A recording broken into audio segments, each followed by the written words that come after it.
Pre svega veliko je zadovoljstvo što je grad Čačak danas domaćin ovako eminentnom skupu, panel diskusiji koja treba u stvari da unapredi upravljanje otpadom, ali iskustva nordijskih zemalja do sada zaista za naš grad su mnogo značila. Ono što očekujemo jeste da know-how njihova i znanje i iskustva unaprede dosadašnju saradnju. U prethodnih 7 godina preko švedske agencije, razvojne agencije SIDA, mnogo novca uloženo u grad Čačak, pre svega oko $1.000.000 u transfer stanicu, dakle za reciklažu otpada.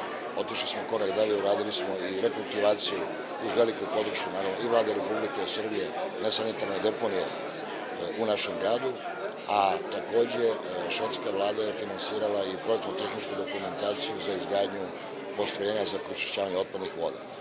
Fascinantan podatak je da se u Stokholmu reciklira 98% otpada, mi smo nekih 15%, to je dug proces, dugoročno, i edukovanje mladih ljudi, naravno, i pospešivanje različitim i lokalnim, naravno, benefitima da bi građani želeli uopšte da recikliraju.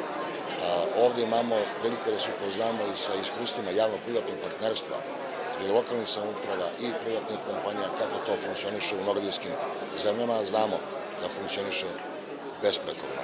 To su naše ambicije, naše želje i znam da će ova saradnja, ne samo ovih 7 godina koja je bila izuzetno uspešna, trajati još dugo godina.